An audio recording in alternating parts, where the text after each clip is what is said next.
de l'Éternel, co-héritier avec le Christ. Bien-aimés dans le Seigneur, wapendwa katika Bwana, nous allons nous lever pour lire la parole de Dieu. tutasimama sababu ya kusoma neno la Mungu. Nous allons prendre l'évangile selon Luc chapitre 16 Injili ya Bwana Yesu Kristo kwa Luka sura yake ya 16 du verset 20 au verset 21. kwanza kumlango wa 12 mpaka 21. On va prendre aussi Osée 4 le verset 6. Na kisha tutabeba Hosea 4 mlango yake ya 6. La Bible dit dans l'évangile selon Luc, un Injili ya Luka maandiko yanasema hivi: un pauvre nommé Lazare était couché à la porte couvert d'ulcères et désirait de se rassasier des miettes qui tombaient de la table du riche, et même des chiens venaient encore lécher ses ulcères. On prend Osée 4:6, la Bible dit: mon peuple est détruit parce qu'il lui manque la connaissance. Puisque tu as rejeté la connaissance, je te rejetterai, et tu seras dépouillé de mon sacerdoce. Puisque tu as oublié la loi de ton Dieu, j'oublierai aussi tes enfants. Parole du Seigneur. Amen. Que Dieu soit glorifié. Bwana atukuziwe tena. Nous avons un thème que nous avons commencé depuis le mercredi. Tuko na kishina ambapo tulianza tokea siku ya zitatu, qui parle des principes d'une vie comblée. Iko nasema sababu ya makanuni ya maisha ya utele. Ces principes, nous les avons trouvés ici à l'église. Na hiyo makanuni tuliipata huko kukanisa. Ces principes par lesquels nous avons été aussi enseignés par l'homme établi à l'église. Na kupitia hiyo makanuni tulipokea mafundisho tokea kwa mtu ambaye aliyetiliwa pa kanisa hapa. Et notre travail par le Saint-Esprit a été de collecter toutes ces données. Na kazi ya Roho Mtakatifu ilikuwa ni kukusanya maneno haya yote pour vous les parler ce matin. Sababu ya kuwasemezea hiyo asubuhi. Il n'y a rien de nouveau. Hakuna maneno inakuwa mapya. Mais c'est tout ce que nous avons reçu, na yote ambayo tulipokea, que nous vous l'enseignons aussi avec fidélité. Na sisi tunawafundisha nayo kwa uaminifu wote. Pourquoi nous enseignons ce principe? Kwa nini tunafundisha hiyo makanuni? Parce qu'au travers de ce principe, on a vu des vies transformées. Kwa sababu kupitia hiyo makanuni tuliona maisha kubadilika. Au travers de ce principe, je vis la vie de ma mère changer. Kupitia hiyo kanuni niliona maisha ya mama yangu kubadilika. Au travers de ce principe, je vis des frères qui étaient autour de moi, leur vie changer. Na kupitia hiyo makanuni niliona banduku beko kando kando yangu kuona maisha yao kubadilika. Au travers de ce principe, na kupitia makanuni hiyo, notre façon de comprendre et de voir la vie chrétienne a changé. Namna yetu ya kuona na kuelewa maisha ya Ukristo ilibadilika. Ce sont ces principes que nous voulons vous les transmettre. Ni hiyo makanuni tunapenda nasi kuambukizia. Si vous pouvez les recevoir aussi avec fidélité, kama mnaweza kuyapokea pia na uaminifu wote, je crois au nom de Jésus, naamini mjina la Yesu, par l'onction du Père Apollinaire, kwa upako wa Baba Apollinaire, l'action du Saint-Esprit, na tendo ya Roho Mtakatifu, qu'il y a des changements, je vous rassure.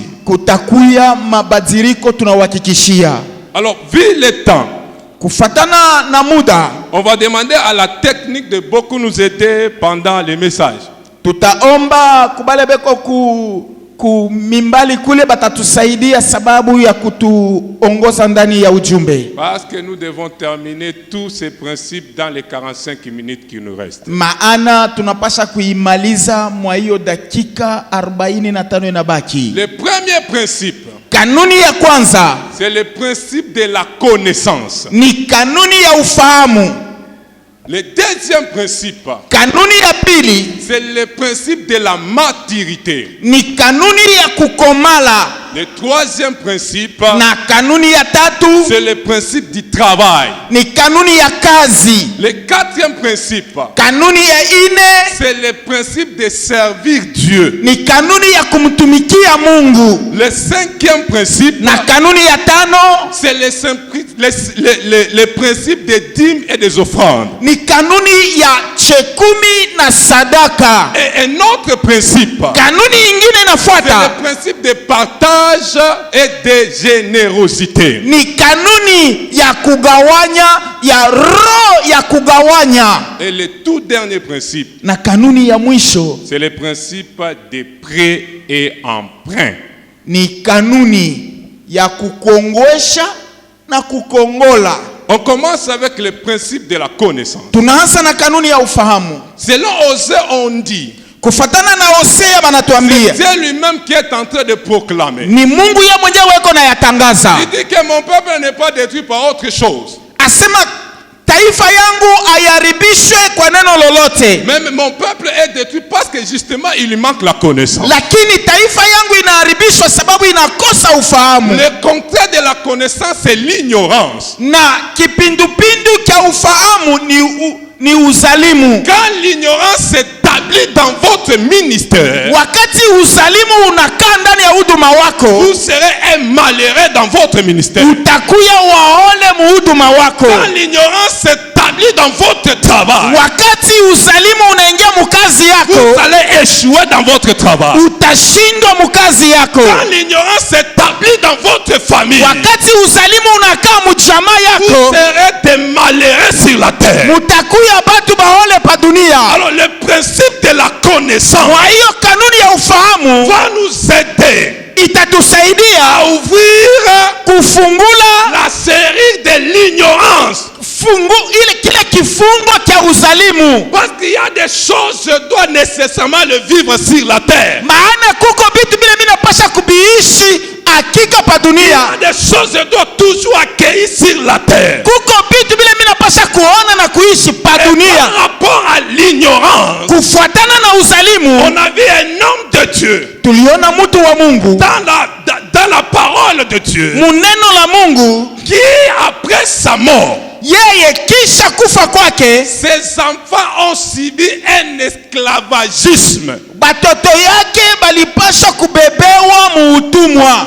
Et sa femme est en train de témoigner. Na mke wake kona shuhudia. Sa femme témoigne à Élisée. Mke wake anamwambia Elisha, Il dit, prophète Élisée, anasema nabii Elisha, tu connais bien mon mari. unajua vizuri mume Mon wangu. mari a servi Dieu. Mume wangu alimtumikia Mon Mungu. mari craignait Dieu. Mume wangu alimwogopa Mais Mungu. mon mari est parti. Lakini mume wangu Il anaenda, nous a laissé avec des dettes. anatuachia mandeni.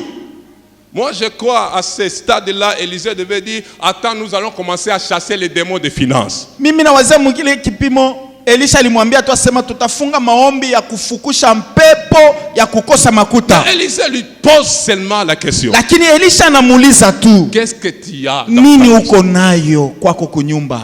Il dit, je n'ai qu'un pot d'huile. Asema niko na kachupa tu kadogo ka mafuta. Est-ce que cette huile, son mari ne voyait pas? Ile mafuta mume wake ashikuwa naiona. Or, spirituellement, l'huile symbolise l'onction. Na mki hatua ya kiroho mafuta inamaanisha upako. Tout homme de Dieu Mtu wote wa Mungu qui craint Dieu, ula anamuogopa qui Mungu, sert Dieu, anamtumikia sur Mungu, lui il y a l'onction. kwake kuko upako.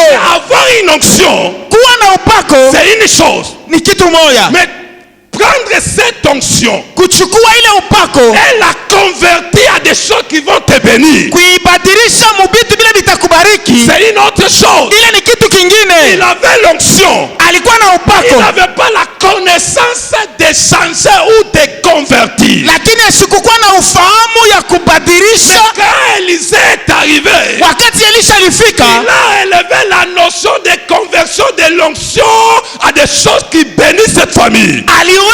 alileta mafundisho ya kubadilisha upako mubitu vile vinaweza kubariki. Et il a dit à la femme, Anamwambia mwanamke, entre dans ta maison, ingia munyumba yako, cherche des vases, tafuta vyombo, les pots d'huile, l'épée d'huile que tu as. paka na kale kanchupa kaloko ka mafuta. commence à verser cela. Anza kupunguza mu vyombo. Et on a vu un grand miracle. Na tuliona muujiza kubwa. Et sa vie a changé. Na maisha yake ilibadilika. La connaissance que nous parlons, ufahamu ambao tunasemezea, c'est ce qui va t'aider à bien marcher sur la terre. Ni ile itakusaidia kutembea vizuri pa dunia. Et dans ces principes de connaissance, kupitia hiyo kanuni ya ufahamu, la première des choses, kitu cha kwanza, c'est la connaissance envers ton Dieu que tu sers. Ni ufahamu ya Mungu ule wao uko natumikia. Dans le Seigneur. Mpendo katika Bwana. Si toi tu crois que le Dieu que tu sers va te donner que des manioc, kama wewe unaamini sema Mungu ule wao uko natumikia atakupa paka bilaji, tu auras des sacs de manioc dans ta maison. Utapata paka mifuko ya bingovu. Mais si tu ne limites pas le Dieu que tu sers, lakini kama umutilie mipaka ule Mungu unatumikia, il y a des choses qui vont se multiplier dans ta vie. Uko bitu ambao bitajumulika. Tu ne limites pas le Dieu que tu sers. Ni wewe usimutilie mipaka Mungu unatumikia. Et ce fils de prophète, na ule mwana wa nabii, il limitait Dieu. Alikuwa sasa mutilia Mungu mipaka. Il croyait que aliaminia l'onction qu'il en avait, upako alikuwa nayo, n'était que l'onction pour attraper des sorciers. Ilikuwa ni paka upako ya kufukusha balozi. L'onction qu'il en avait, upako alikuwa nayo, ce n'était que l'onction pour chasser la maladie. Ilikuwa paka upako ya kufukuza magonjwa. Mais Élisée est venu lui dire, lakini Elisha anakuwa kumwambia, l'onction que tu peux avoir, upako ile unaweza kuwa nayo, fait de grandes choses dans ta vie. Inaweza kufanya vitu vikubwa mu maisha yako. Alléluia. Amina.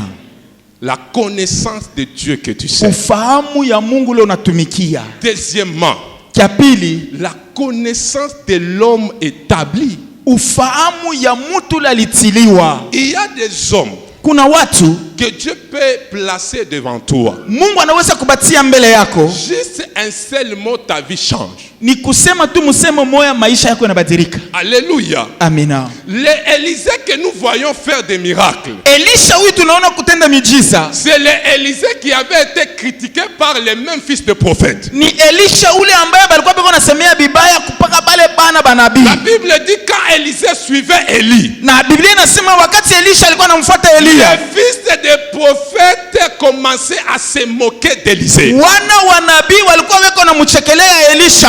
Élisée connaissait la personne qui suivait. Lakini Elisha alijua mtu yule alikuwa anafuata. Il y a des hommes établis sur la terre. Kuko watu ambao walitiliwa na Mungu kwa dunia. Leur mot peut t'amener dans ta bénédiction. Msema moja tu yao itakuingiza mbaraka yako. La parole peut t'amener dans la bénédiction. Msema moja kutoka kwao inakuingiza mbaraka yako. C'est pour cela que je dis toujours à mes frères de mon âge. Ndio kwa maana mimi nasemaka na barafiki yangu. Il y a des personnes kuko batu comme l'apôtre Apollinaire. Sawa mzazi yetu. On a vu il réussit la vie. Tuliona maisha yake inaweza. Nous qui servons l'Éternel, on a une référence. Tunakuwa na kitambulisho. Cet homme était comme ça. Huyu mtu alikuwa hivi. Mais sa vie a changé. Lakini maisha yake inabadilika. Parler aussi sur ma vie. Anaweza kusema kwa maisha yangu. Les choses vont changer. Vitu vitabadilika. On a vu des hommes comme le papa Jean. Tuliona watu sawa. On a vu leur vie changer. Tunaona maisha yao kubadilika. Nous croyons aussi. Sasa tunaamini dans les suivants.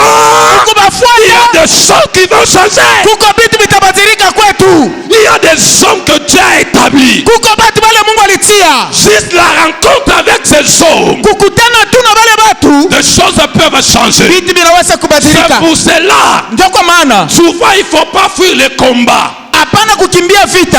Souvent il faut pas fuir des menaces. Hapana kukimbia mavita na mashambulio.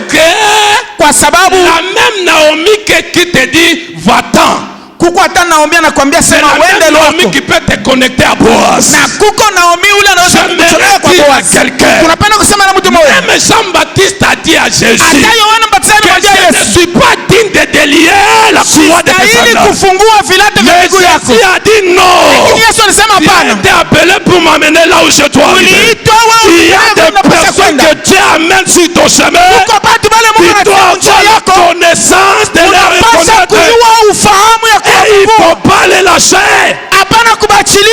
Moi j'ai dit, même si je ne suis pas Élisée d'apôtre Apollinaire,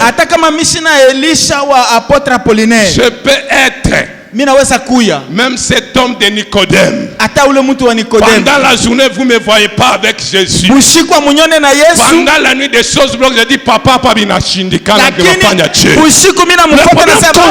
personne il y a des choses qui vont changer. Kukutana na bantu fulani kuko bitu bitabadilika.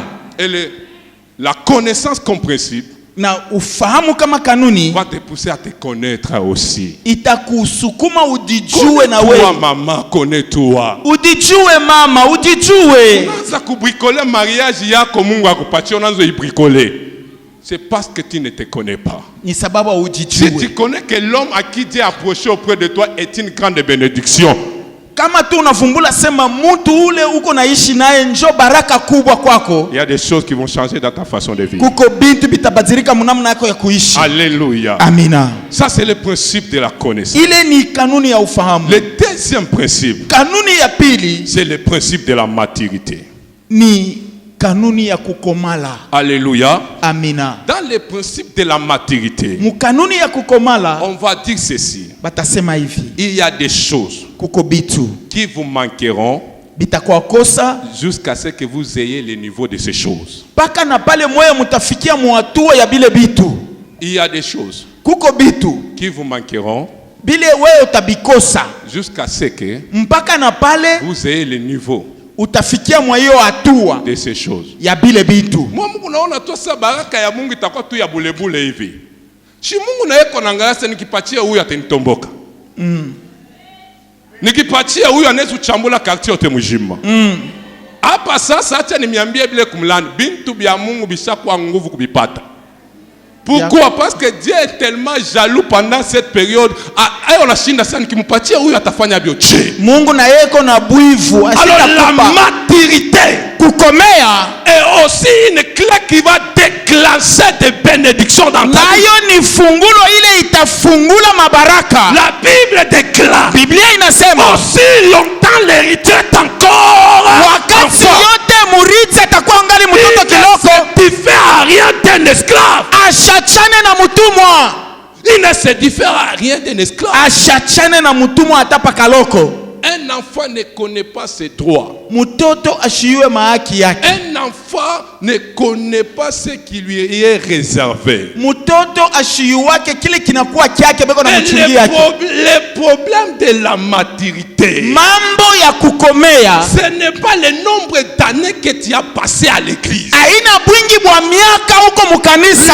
Le problème de la maturité, Mambo ya kukomala ce n'est pas l'âge que tu as. aina bwingi bwa miaka uko Le nayo. problème de la maturité, Mambo ya kukomea c'est l'état d'esprit. ni hali ya roho yako. Tu peux avoir face à tout ce qui arrive dans ta vie. Ni namna kani huko naona vile biko na kufikia mu maisha. Dans la connaissance, Mufahamu nous pouvons avoir la lumière. tunaweza kuwa na nuru, Dans la maturité, lakini on mukukomea a la sagesse tuna hekima pour diriger cette lumière-là. sababu ya kuongoza ile nuru Tant que ilikuja. la sagesse n'est pas encore dans ta vie, Wakati yote hekima haina mu maisha il y yako, a des choses que tu manqueras sur la terre. kuko binti bila utapataka pa dunia, Tant que la sagesse sababu hekima n'est pas encore frappée à ta porte, bado haiyaonekana mu il y maisha a des yako. choses sur la terre tu vas manquer. Kuko binti bila pa dunia Parce utabikosa, que celui qui a la sagesse, maana ule kona on hekima lui donnera encore beaucoup. batamupatia zaidi, Parce qu'il va faire encore travailler ce qu'on lui a donné. sababu atatumikisha bila balimupa. Un homme sage, Na kama mtu ule kwa un hekima, homme sage mtu wa hekima recevra beaucoup de Dieu. atapokea zaidi kutoka Un kwa homme Mungu, insensé, lakini mtu on mpumbavu va pas lui donner. abatamupa. Pourquoi tu vas détruire? Juu ya nini? Ataribisha, Tu vas détruire ce qu'on va te donner. ataribisha vile batamupa, Et la sagesse va se monter dans la pratique de ce qu'on te dit. na hekima itaonekana mukutenda mubile beko na kuonesha. Ce qu'on te dit, est-ce que tu le pratiques? Byote vile beko na kuonesha uko na bitumikisha. Tout ce que tu as comme connaissance, tu le mets en pratique. Yote ile uko nayo kama ufahamu, wewe uko na itumikisha. Et quand cette maturité Na kama kule kukomala devient ton lot, inakuya njo hali yako, il y a des choses qui vont changer. kuko bitu bitabadilika. Dans la maturité, Kupitia on kukomala a cette capacité de discerner tunakuwa na hiyo hatua ya zamiri, ce qu'on peut faire kile tunaweza kufanya à ce qu'on ne doit pas le faire. na bila tutaweza kufanya. Quelqu'un qui est arrivé dans ce stade Mtu yule anafikia mwa hiyo par hatua le Saint-Esprit, kupitia Roho Mtakatifu, il y a des choses qu'il ne va pas faire. kuko bitu bila shitafanya, Il y a des choses qu'il ne va pas faire. kuko bitu bila shitafanya Dans ton foyer là, munjama yako il y a mule, des choses que tu ne dois jamais faire. kuko bitu bila Dans utafanyaka ton travail là, mukazi yako il y mule, a des choses que tu ne dois jamais faire. kuko bitu bila utafanyaka. Quand tu les fais, tu vas détruire. Kama unavifanya unaharibu. Le principe de la maturité Kumbe kanuni ya kukomala seulement nous aide à connaître nos droits, aina tu inatupatia namna ya kuvumbula mahaki yetu, mais aussi à bien faire nos devoirs. kumbe na namna mzuri ya kufanya À kazi, bien faire nos devoirs. namna kani ya kufanya kazi. Alléluia. Amina, Alléluia. amina. Luc chapitre 1 verset 80, la Bible dit: Luka wa habari njema sura ya Or kwanza. l'enfant croissait et se fortifiait en esprit, et il demeurait dans le désert jusqu'au jour où il se présenta devant Israël. Il y a des choses que Dieu veut à ce que nous croissions, Kuko bitu bile Mungu anaweza kufanya afin que nous arrivions à ce stade hivi tufikie mwa hiyo hatua, de recevoir ces choses. atuache tuone bile bitu. Alléluia. Amina. Et le troisième principe, Na kanuni ya tatu c'est le principe du travail. ni kanuni ya kazi. Tout travail Kazi yote produit les fruits inatoa matunda et comble les besoins. na inajaza mahitaji. Tout travail Kazi yote produit les fruits inatoa matunda et comble les besoins. na kisha inajaza mahitaji. C'est vrai, dans ta prière, tu dis Jésus a tout accompli sur la croix. Bya kweli mu maombi yako kunasema, Mungu anasema, Yesu anasema alitimiza yote kumsalaba. Jésus a tout accompli ce que toi tu ne pouvais pas accomplir. Yesu alitimiza bile wewe ukuweza kutimiza. Jésus a tout accompli ce que toi et ta famille et ceux-là qui pouvaient venir ne pouvaient jamais accomplir. Yesu alitimiza kumsalaba bile wewe jamaa yako na bale batakuya abataweza kubitimiza. Mais il te l'a laissé aussi d'autres choses que tu dois accomplir. Lakini alikuachia na wewe bitu bile unapasha kutimiza. Il a laissé aussi des choses que toi aussi tu dois faire. Aliacha bitu bile na wewe unapasha kufanya. C'est pour cela, dans la notion du salut, on a besoin de la foi. Jo vile munamna ya wokovu tunahitaji imani. Même si la grâce est là, la foi a besoin aussi. Hata kama neema iko wako, imani nayo tunahitajia. Et la foi pourrait aussi accomplir certaines choses. Na imani inapasha kutimiza vitu vingine. Nous sommes devenus Tunesha kuwa des personnes batu bale trop paresseuses. bazaifu sana. Nous ne voulons pas le travail. Atupende kazi, Nous ne voulons pas travailler. atupende kutumika. Là, je suis en train de lancer un défi à mes chers jeunes frères. Hapa niko na chokoza babiana. La prière, oui, Maombi ndio, mais le travail mieux aussi. lakini kazi ni mzuri zaidi. Et tu travailles, Kama tunasema kazi, ce n'est pas dire que tu es devenu moins spirituel. haina kusema mambo ya kiroho unaiacha. Que les jardins d'Éden, Maana mshamba la dans Edeni lesquels on a vu Adam, mule tuliona Adamu qui n'avait pas encore péché, alikuwa bado yatenda zambi. Dieu lui a donné du travail. Mungu alimupa kazi. Nous voyons des personnes Tunaona batu qui veulent trouver des choses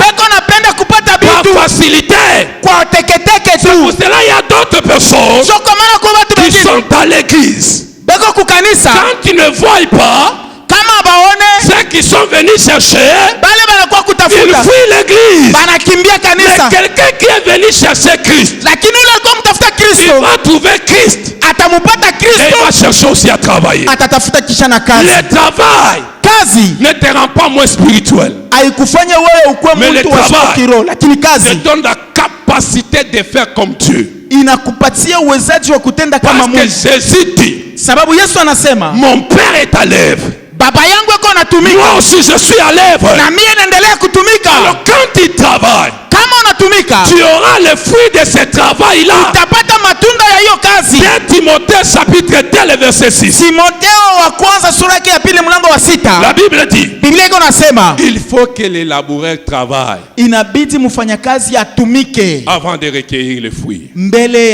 ya kuvuna matunda. Il faut que les laboureurs Inabidi mfanyakazi travaillent atumike avant de recevoir mbele ya ye le kupokea résultat de ce que tu cherches. matokeo ya kile uko unatafuta. Une église indépendante, kanisa ile kwa huru. C'est une église où il y a des gens qui travaillent. Ni kanisa ile mko bantu beko na makazi. Une église prospère. Kanisa ya kuendelea. Une église où il y a la majorité des gens qui travaillent. Ni kanisa ile mko bafanya kazi ba mingi. La grâce, oui. Neema ndio. Mais la grâce ne nous rend pas paresseux. Lakini neema itufanye kuya la dhaifu. Ça nous aide à travailler mieux qu'avant. Neema inatusaidia kufanya kazi mzuri kuliko mbele. J'aimerais dire à quelqu'un napenda kusema na mtu leo, cherche à travailler. Tafuta kufanya Et kazi. le travail est différent d'un emploi. Na kazi inaachana na kuya kama uko na tumikiana. Le travail est différent d'un emploi. Na kazi inaachana na kutumikishwa. Le travail, c'est ce que Dieu te donne. Kazi ni ile Mungu anakupa. L'emploi, c'est peut-être ce que toi tu as trouvé. Kutumikisha au kutumikia ni ile wewe kule unaendaka kila busubuhi. Dans l'emploi, mule mkutumikishwa, dans l'emploi, mkutumikishwa, tu vas subvenir à tes besoins. Utakuwa unapata njutu ya wewe ukurie na kuvala. Mais avec le travail, lakini na kazi, tu vas combler tes besoins. Utajaza mahitaji yako. Cherche à travailler. Tafuta kufanya kazi. Cherche à travailler. Tafuta kufanya kazi. Il y a quelque chose en toi. Kuko kintu kimoja ndani mwako. C'est avec ce que tu as. Na kile uko nacho. Tu peux faire des grandes choses. Unaweza kufanya vitu vikubwa. Élisée a dit à cette femme. Elisha anamwambia ule mama. Qu'est-ce que tu as dans ta maison? Ni nini uko nayo mnyumba mwako? Il ne faut pas seulement chercher un capital. Hapana wewe kutafuta paka kapitali ya kwanza nayo. Il faut savoir qu'est-ce que je peux produire. Na wewe unaweza kuangalia ni nini niko nayo ile naweza kutoa. C'est ce qu'il y a qui va transformer des choses. Ni ile uko nayo ndio inaweza kubadilisha vitu. Dieu nous bénit en termes des idées. Mara mingi Mungu anatubariki mu mawazo na akili. Dieu nous bénit en termes des idées. Mungu anatubariki mu mawazo na akili. Alors des hommes et des femmes capables. Kuko ba mama na ba papa banaweza. C'est ceux qui remontent et connaissent les idées de Dieu. Ni pale ambao banavumbula mawazo na akili ya Mungu. Et les matérialisent. Na banaitumikisha. Alléluia. Amina. Le travail.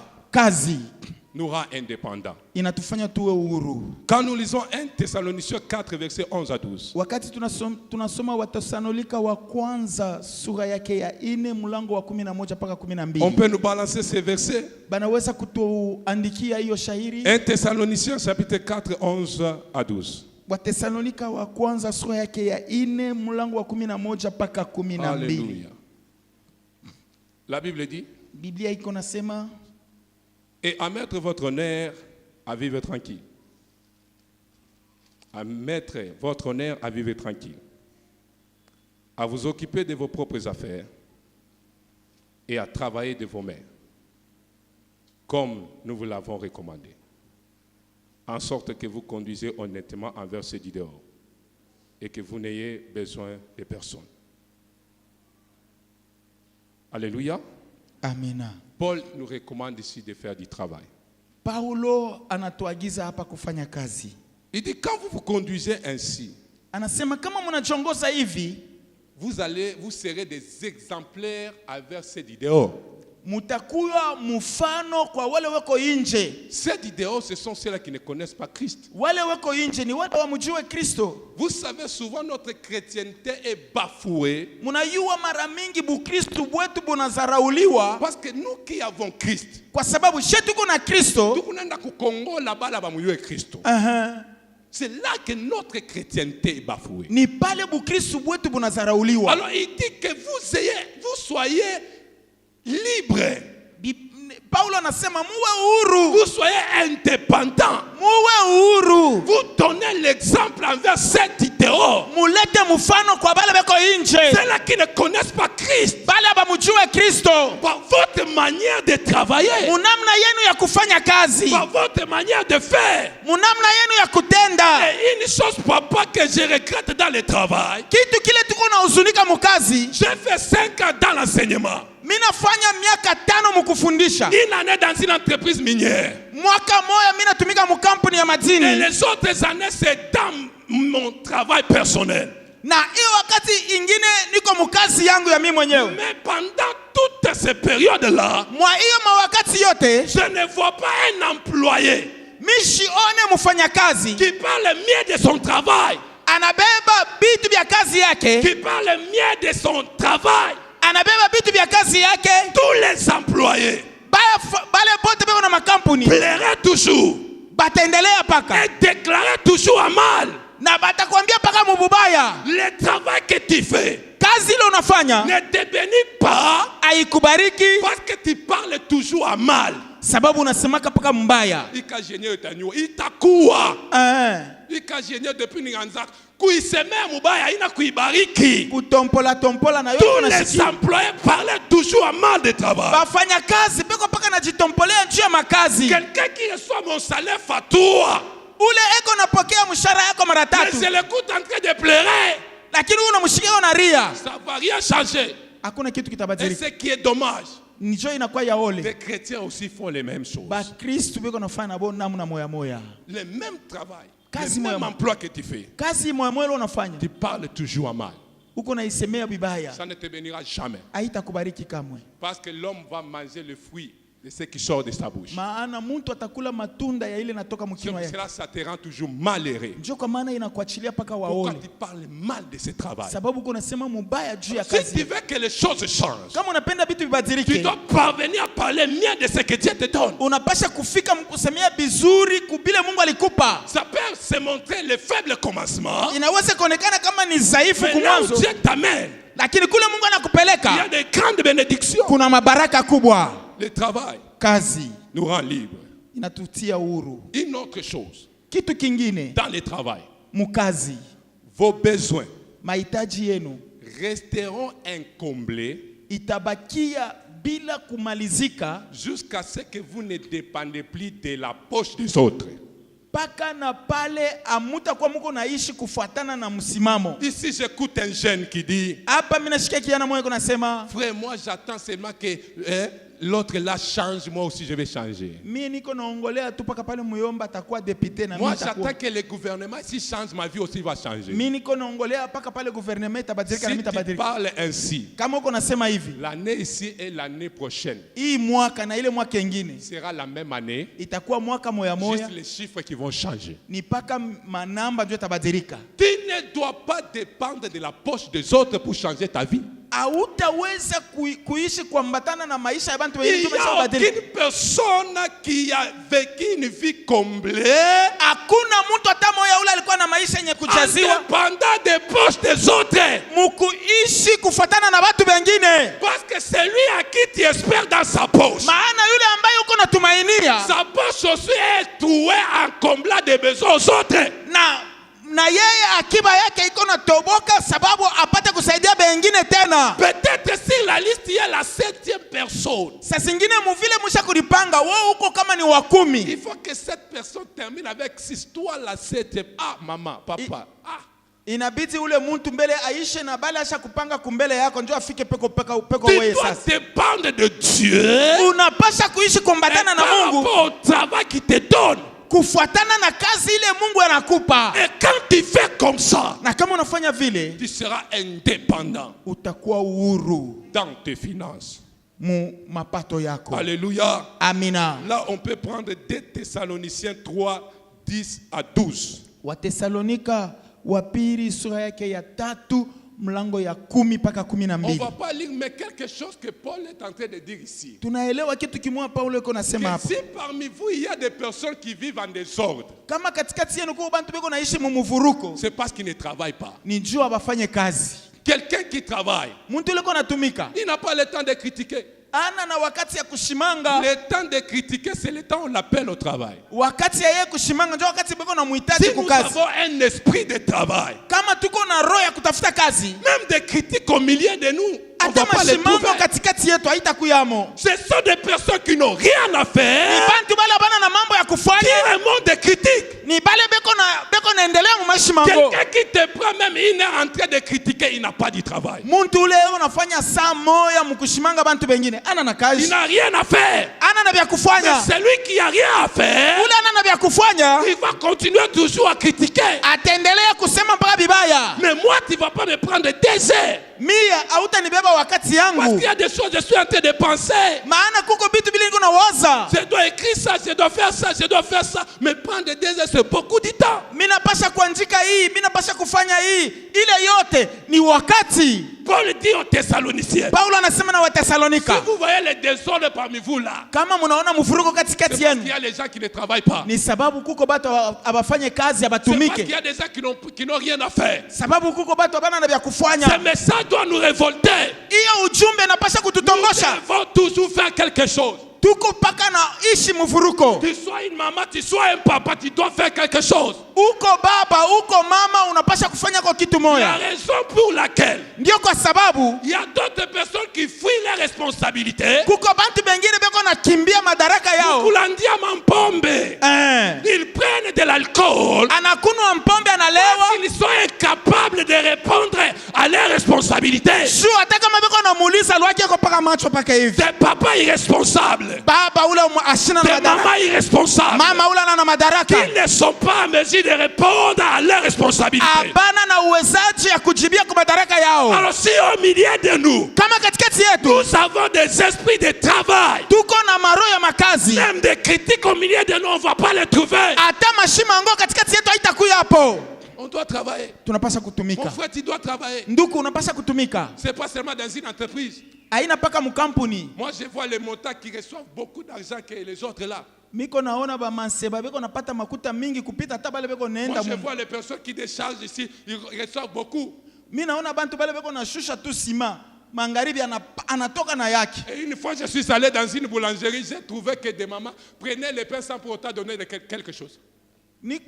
Wakati mwa kuko ba mama na boba nendaka tu kubulangeri kula anabeba mikate pasipo Elle kulipa. prend les pains, Atakuwa kulipa magharibi. elle va vendre, Anaenda kujisha, elle prend les bénéfices, anabeba benefisi elle yake. retourne les capitales. Anarudisha bwingi bwa ile alibeba ya On mikate. doit faire quelque chose. Unapaswa kufanya kazi. L'église de Dieu, nous devons faire quelque chose. Kanisa la Mungu tufanye Il ne kazi. s'agit pas de crier seulement Jésus a fait. Haina paka mambo ya kusema Yesu alitenda. Jésus l'a accompli. Qu'est-ce que toi aussi tu dois accomplir? Yesu alitimiza na wewe unatimiza nini? Sinon, tu vas laisser tes enfants Kwa dans bulo- la mendicité. Utaacha batoto bako mukulomba lomba. Alléluia. Amina. Le quatrième principe, Kanuni ingine c'est le principe de servir Dieu.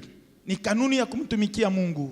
Servir Dieu Kumtumikia Mungu est un atout à combler ses besoins. inakuya ya mafaa njuu ya kujaza mahitaji yetu. Servir Dieu Kumtumikia Mungu est un atout inakuwa ya mafaa à combler ses besoins. kujaza mahitaji. Kama bya Mungu unasema utabatia, ninjua uyo bya Mungu binakuletea nini mu maisha.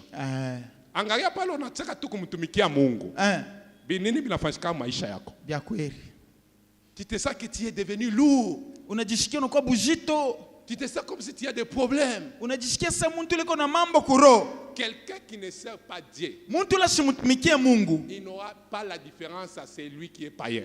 ashita achana na ule kwa mpagano. Alléluia. Amina. Quelqu'un qui ne sert pas Dieu, Mtu la simtumikie Mungu il n'aura jamais la différence. ashita kwa na tofauti.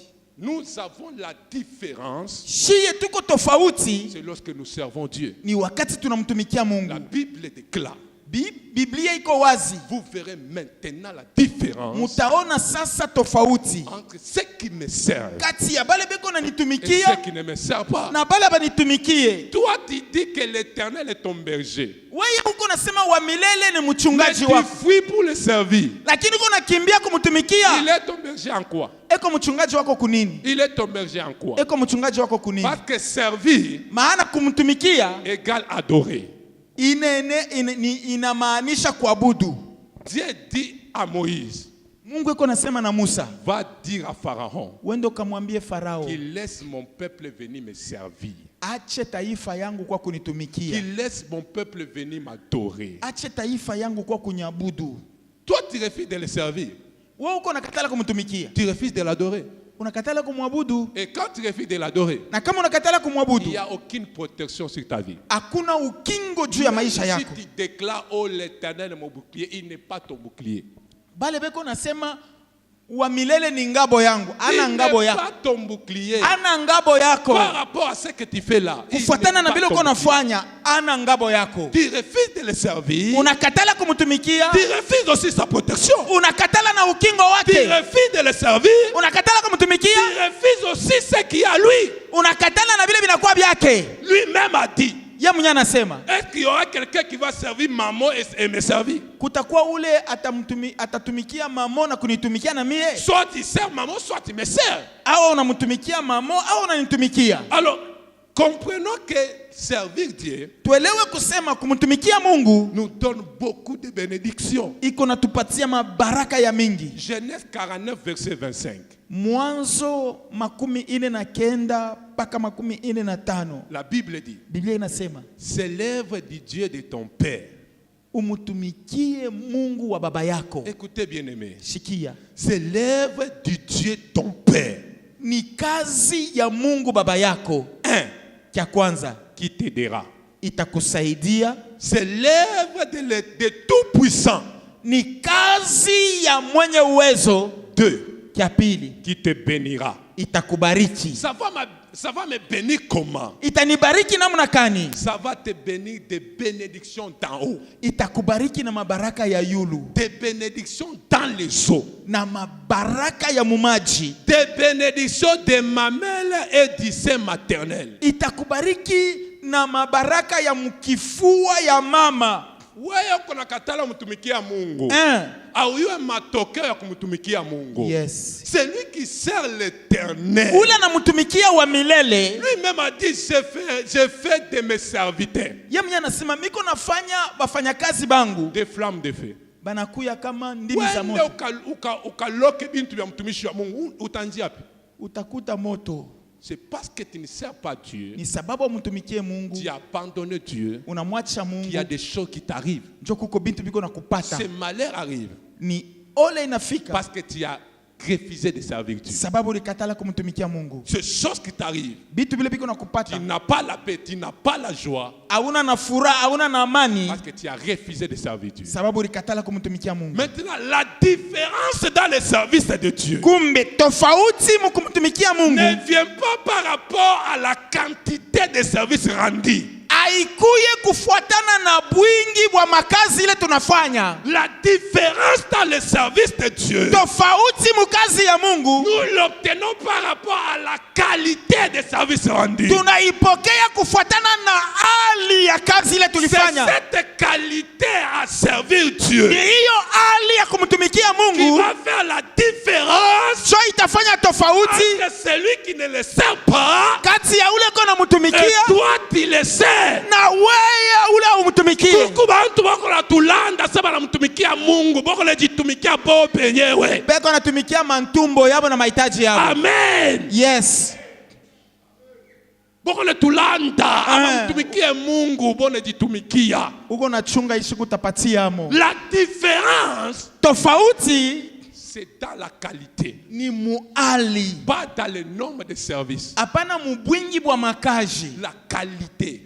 Ali ya kaji. Quand je parle de la qualité, wakati unasema njoo ya ali, je vois ton cœur. Minaona moyo wako à servir Dieu. Kumtumikia Mungu. Je vois ce que tu fais. Minaona biloko unafanya à servir Dieu. Kumtumikia Mungu. C'est lui qui sert Dieu par rapport à la qualité. Ule kuna mtumikia Mungu kufuatana na hali ya mzuri. Ataba na mchambula.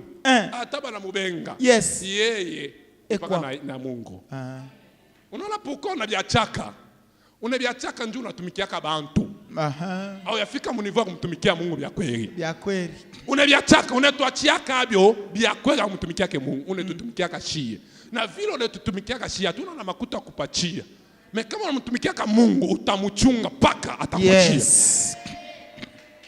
C'est dans la qualité. Ni ndani ya hali.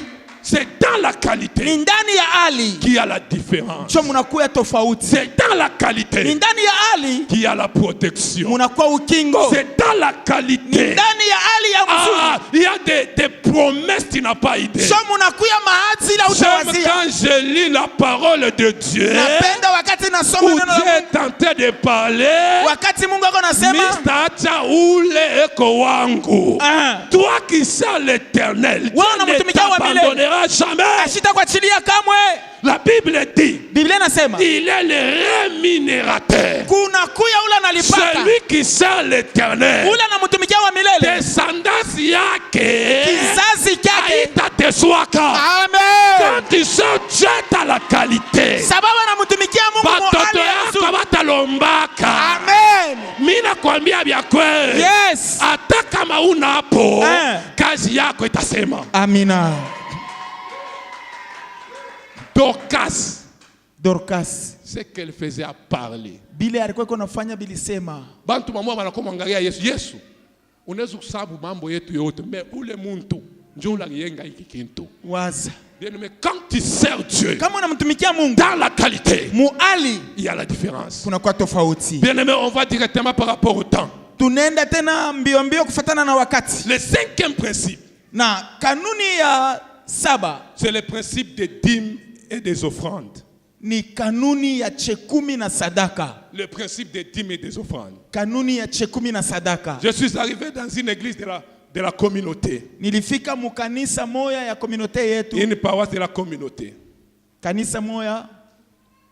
On disait il faut que l'état dîme vienne hivi. À la fin du culte, kumwisho ya ibada, nous nous sommes rencontrés. Tunakutana. Là où on nous envoie souvent. Kule banatutumaga kila mara. Alors j'ai dit, mimi nasema, papa mtumishi wa Mungu. Batumishi wa Mungu, munirumiyeko. Mimi tangu niko hapa, mimi naletaka dimi yangu. Mwebo wote mko hapa, nani analetaka dimi yake? Haina bintu vya kufuchika tuseme. J'étais lapidé. Bali ni tupie maibwe. Il n'y a aucun serviteur de Dieu qui donnait sa dîme. Hakuna mtumishi hata mmoja wa Mungu analetaka chekumi. Mimi naambia bila kwenda gauche, à droite, sasa tunafanya aventure mu vya Mungu. Hii ni michezo tu. Tunafanya nini? Tunafanya aventure. Tunafanya nini? Oui, tunafanya aventure. Aventure. Alléluia. Amina. Si pour nos besoins, kama mu mahitaji yetu, nous savons bien le faire. Tunayua kubitimiza mzuri. Mais pour les besoins de Dieu. Afu kumahitaji ya Mungu. Pour les besoins de Dieu. Kumahitaji ya Mungu. Dieu dit dans sa parole. Mungu anasema muneno lake. Vous me trompez. Muko nanidanganya. Dans vos dîmes. Mu machekumi yenu ile. Et dans vos offrandes. Na mu masadaka ile Mungu naleta. Tukuna mulanda Mungu. Sana. Vous savez pourquoi biashara byako bikuna ma problème boko le biloka. Unaikuriaka malédiction we mwenyewe. Unaikuriaka we mwenyewe. Et kama kunaikuria, unachunga Mungu afani. Oh, la grâce de Dieu soutient. Non, la grâce ne veut pas te soutenir là où il y a la désobéissance. Neema ya Mungu haitakusaidia pale hapana utiifu. Dim unaikuria. Unachunga protection biashara yako, bya bongo. La sécurité, bya bongo. Ukingo wapi?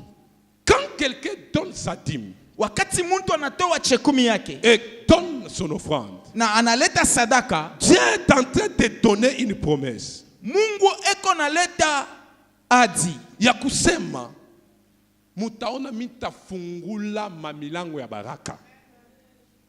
Je vais répandre des bénédictions en abondance. Mita acha na kushusha mabaraka kwa utele. J'ai parlé avec un vieillard. Nilikuwa niko nasema na mzee moya. Anasema mimi siendeke kukanisa.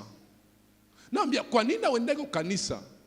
Asema kama mimi nenda kukanisa bile binyenyongo pishaka ni mabitunga munekaka kumbele. Chipendake mimi nakasa batumishi wa Mungu banafaka commerce. Na ça c'est parce que vous ne savez pas wapi les mabintu binendaka. Mais aujourd'hui, leo je vous parle. Tunamiambia maisha yake kwa mubaya. Il y a personne, hakuna mtu qui va négliger à ce que Dieu lui donne et avoir une bonne vie. Personne. Ukibeule kile Mungu eko nakupa, hautakuwa na maisha ya mzuri. Ceux-là qui sont de l'extérieur, wale weko wa nje, qui vous voyez qu'ils ont une bonne vie, bale munaona kama wao na maisha ya mzuri, ils ont du comble dans leurs besoins, mais pas une vie comblée. Beko na pima kujaza kwa mahitaji yabo, lakini abana na maisha ya ujazo. Parce qu'ils ne dorment pas très bien. Mahana abalete mzuri, ils n'ont pas la paix. Abana na amani. Mais nous qui sommes dans le Seigneur, lakini sisi tuko ndani ya Bwana. Nous qui sommes dans le Seigneur, sisi tunakuwa ndani ya Bwana. On doit respecter ces principes. Tunapaswa kuheshimu hiyo kanuni. Alléluia. Amina. Est-ce qu'on pourra poser la même question? Eti tunaweza kuuliza hapa? Non, on laisse cette question. Tunaacha tu. Parce qu'on risque de dire ces frères-là débordés maintenant. Hapa watasema angalia huyu frère. On le voit comme son ami. Banaanza tu anatona tu sasa tunakuwa benjaki. Alléluia. Alors, quand nous respectons les dîmes et les offrandes, kama tunaheshimu mache 10 na il y a zaka, des bénédictions qui vont couler sur nos vies. kuna mabaraka ile itatelemuka Alors, ce chini. que nous pouvons écrire par rapport à ce principe, Kile tunaweza kuandika kufuatana na hiyo kanuni, une offrande sadaka qui est donnée avec un cœur pur, inatolewa na moyo safi, une offrande sadaka qui est donnée avec un cœur pur ile inatolewa na moyo safi sur l'autel de Dieu. pa madhabahu ya Mungu. Alléluia. Amina. Est une vie qui prie. Ni maisha iko naomba. Alléluia. Amina. Une offrande Sadaka qui est donnée sur l'autel de Dieu ile inatolewa pa madhabahu ya Mungu avec un cœur pur na moyo safi est une vie inakuwa maisha qui prie. ile iko naomba. Tu peux laisser ton offrande, Unaweza kuacha sadaka yako, mais cette offrande lakini ile sadaka continue la prière que toi tu n'as pas fait. iko naendelesha maombi ile wewe ukufanye. Cette offrande Ile sadaka va inaenda regarder ce qui était dans ton cœur itangaria kile kilikuwa ndani ya roho et yako l'amener à Dieu. na kuipeleka kwa Mungu. L'offrande que tu fais avec un cœur pur, Sadaka ile unaifanya na moyo safi, cette offrande pure. moyo safi. Alléluia. Amina. Et aussi notre manière d'offrir doit changer. Na namna yetu ya kutoa inapaswa kubadilika. Lundi unauza mega 1500, il y a 2000 mercredi, il y a combien? Tunafika leo dimanche unakuwa muletea Mungu 1000 francs. Hata mwei. Tena ya kuchoka. Hata mwei. Hata mwei. Ya kuchoka. Mega haikukubariki. Pas le richate haikukubariki. Mais aujourd'hui c'est lui qui t'a donné la vie, Lakini leo ule mtu alikupa pumzi, qui t'a gardé. alikuchunga, Juste un signe de reconnaissance. alama tu ya shukurani. Parce que offrir pour que Dieu me bénisse, Maana kutoa njoo Mungu anibariki, c'est une étape. ile ni hatua ingine. Mais offrir, Lakini kutoa, parce que tout ce que j'ai c'est pour Dieu, kwa sababu hivi vyote niko navyo ni vya Mungu, c'est une autre étape. ile nayo ni hatua ingine. Quelqu'un qui offre pour que Dieu le bénisse, Ule ko natoa njoo Mungu ambariki, c'est quelqu'un qui offre à une étape là. ni mtu ule ko natoa Mais hapa. quelqu'un qui offre parce que tout ce qui est dans sa vie, Lakini ule ko natoa sababu vyote viko maisha yake, c'est Dieu qui l'a donné. ni Mungu ndio alivileta. Il va offrir différemment. Utaona sadaka hata envelope yake utaona tu vile iko. Ça va changer. Amina. Alléluia. Amina. Papa, laissez-moi chuter avec ces deux principes. Maliza papa. Merci, papa. Okay. On peut terminer avec ces deux principes. Tunaendelea na kanuni mbili. Le sixième principe, Kanuni ya sita c'est le principe de partage et de la générosité. ni kanuni ya kugawanya na kuya na roho ya kukabula. Dans ce principe, on va écrire ceci. Mwa hiyo kanuni tutamutandika hii. Le processus de la multiplication est dans le partage. Asema mambo ile ya kujumulisha ya kuona bya mingi ni mukukabulana. Jésus a béni le pain, Yesu anabariki mikate, mais le pain n'était pas multiplié. lakini ile mikate haikujumulike. Mais quand les hommes commençaient à se donner ce pain, Lakini wakati bantu banaanza kukabula ile les pains mikate, ont commencé à se multiplier. sio mikate sasa inaanza La kujumulika. multiplication des bénédictions arrive par rapport au partage que nous faisons. Kujumulika kwa mabaraka kuko nafika kufuatana na vile shetu kuna kabula. Ce que tu fais Kile unafanya en partageant aux autres mukukabula kubengine est une multiplication à ce que Dieu te donne. ni alama ya kujumulika kwa vile Mungu atakupa. Si toi tu ne partages jamais, Kama wewe ukabulake, ne t'attends jamais à une multiplication. usichunge kujumulika kwa vile uko Pour navyo. être une source de bénédiction, Unapasha kuya chamchamu ya baraka. c'est lorsque nous savons partager. Ni wakati tuko na kabula. La Bible dit Biblia inasema dans Actes des Apôtres, mu Matendo ya Mitume chapitre 4, le verset 34, sura ya verset 4:33 que dans cette église, il n'y avait aucun indigent, hiyo kanisa amukukuya mtu ule alikosewa, que toute personne maana kila mtu prenait ses biens alikuwa konaleta vitu et vyake venait déposer anakuwa kubiweka au pied des apôtres. kumikulu ya bamitume. Toute personne na muntu wote avait ce cœur-là de donner. alikuwa na namna ya kutoa. La Bible dit aucun indigent au milieu d'eux. Na Biblia inasema katikati yao hapakukuwa wa kukosewa na mtu waole. Wewe kunasema ule mama anakuwa kakikwembe kakisha kuchuyuka shumupatie. Tia combien de super wax là-bas? Wewe uko na bingapi? Partage. Kabula. Celui qui partage. Ula na kabula, il y a un signe de multiplication. kuko alama ya kujumulisha. Ayons cette habitude. Tuwe na hiyo tabia De pouvoir partager envers les ya autres. kukabula na bengine. Il y a quelqu'un qui est venu. Kuko mtu Il alikuja. a dit frère. Anasema Il ndugu. a tout le monde ananitia kuro. Niende kapatie ko ba yatima na ba veuve. Mais moi je vous dis, Mimi nawaambia, aujourd'hui dans son business, leo mu biashara byake il y a une différence. muko tofauti. Il a donné aux orphelins, aux veuves. Alipatia mayatima Il a commencé son wajane. business. Anaanza kazi yake, Ils ont commencé à dire. baranza bawiri, L'autre qui n'avait pas fait, ula shikufanye, il avait chuté. alianguka. Ce que je vous passe c'est à Colosie. Hii tu naambia na Et celui kukolezi qui a fait cet acte, na ula fanye ile kazi il continue même aujourd'hui. eko naendelea na leo. Wewe paka kuona baloji bakufunga. Aone ko balo unaweza kupatia mkanisa. Bya kweli tu. Aone ko tu balo unaweza kusaidia mkanisa. Huko naona paka mamvita. Huku naomba paka Mungu akupatie depuis moi kerianza ataba mfamilia yako awekala hata na mtu mmoja. Tu attends que Dieu te bénisse. Unachunga Mungu akubariki. Tu attends la multiplication. Unachunga ujumulike pabile wewe uko nabi. On va attendre jusqu'à ce que Jésus va rentrer. Tutaongojea paka na pale Yesu atarudi. Alors commence à partager. Kumbe anza kukabula. Alléluia. Amina. Proverbe 22 le verset 9.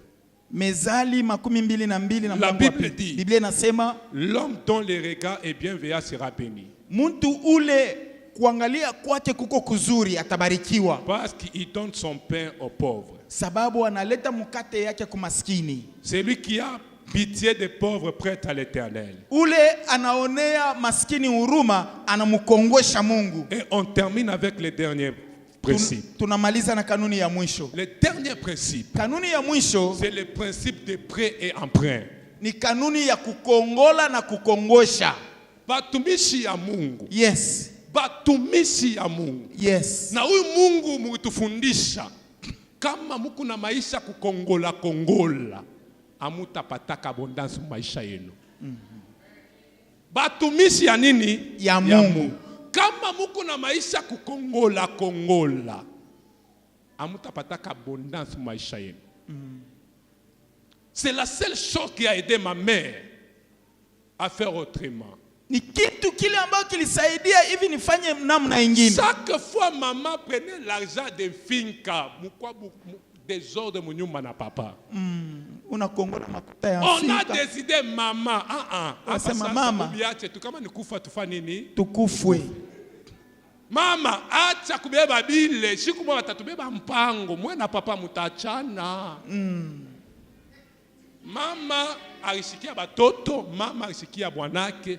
Et aujourd'hui, Leo elle peut faire d'autres choses même si son mari n'est pas là. anaweza kufanya bintu bingine hata kama bwanake. Mutumishi wa Mungu kicha kazi ya Mungu, acha vya kukongola. Umwambie Mungu mimi nitakufa mais kukongola sitabifanya. Bya kweli. Il y a un esprit Kuko pepo kwa ule wewe unaenda kukongola. Kama yeye ana mtumishi wa Mungu, makuta yake ni ya dao itakuimposer. Regardez la vie de tous ceux-là qui ont pris mabitu kuma finka. Angari. Ata panda je banashukaka. beko wapi? Bengine basa kuchanger maadresse. Papa merci. Ata banapanda je banapaka nini? Anafungula kioske ile sa kioske kinaisha anajimisha njina anako. La grande délivrance dans tes finances. Ufungulivu wa bya kweli mu mapato yako. Haina mbele mampepo ya finance ya kufukusha. Ni wewe wa kubeba decision kusema hii tu. Mimi na mimi sitakongola. Sitakongola. Parce que la Bible dit, Biblia inasema ula na kongolaka anekalaka chini kwa ula na mkongosha. Yes. Utakuya paka chini. Chini paka. Enda kubembelesha bafanye kwa imwenji. Alléluia. Abina. Sasa mwe na mwe Mungu netukongosha. Mweye na Mungu netukongosha. Na mwe mnakongweshaka. Kama ni dada yako wa kiroho. Eh? Mama, Intérêt ni ngapi? ndugu yako wa kiroho.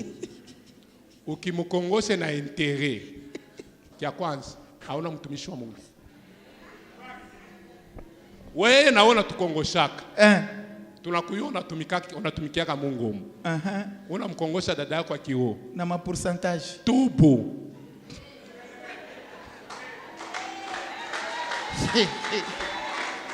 Alléluia. Mais je ne comprends pas. Atuelewe. Pale kwa mdunia. Ukianza kukongosha vya maintérêt. Sasa unaamini. Unakuwa mumisi. Ukianza vya maintérêt. Njoo tuko mkoral. Au ya changer. Au ya changer. La Bible dit. Biblia inasema. Deutéronome 23. Kumbukumbu la Torati. 19 à 20. La Bible dit. Biblia inasema. Tu n'exigeras de ton frère aucun intérêt. Hautaomba kwa ndugu yako akuongezee epo. Ni pour l'argent. Au kumakuta. Ni pour vivre. Au juu ya kuishi. Ni pour rien de ce. Au kuchochote. Qui se prête à l'intérêt. Kile ambapo utakongosha njia kuongeza. Qui pourra tirer un intérêt de l'étranger. Pas kwa mie. Kubakeni. Kubainje. Au nom de Jésus. Weka pourcentage. Mais au ndani hapana. Au nom de Jésus. Mjina la Yesu. Par l'onction de mon père Apollinaire. Kama muntu akongosha na intérêt. Umupatie kipimo la kongosha intérêt ushimpatie. Amen. Amina. Kama ni dada tunombaka naye, papa tunombaka naye, akongosha na intérêt, enesha makuta yake intérêt ushimpatie. C'est ce que l'église nous devons faire. Quand tu fais comme ça, il y aura d'abondantes bénédictions. Ma intérêt unaikuya. Mungu na yakupatia ingine. Hapana. Hakuna. Kama unaongeza potu pourcentage ya Mungu yo. Néhémie a dit ceci. Néhémie anasema. Néhémie 5:7. J'ai résolu de faire des réprimades aux grands et aux magistrats. Je leur dis. Quoi? Anashituka. Anashituka nini? Quoi? Mambo kani? Vous prêtez à l'intérêt à vos frères. Mungu na kongwesha na mapourcentage kubanduku yenu. Aina kumongopa Mungu kule. Que Dieu bénisse sa parole. Mungu abariki neno lake. Héritier de l'Éternel, co-héritier avec le Christ. Je suis héritier de Dieu.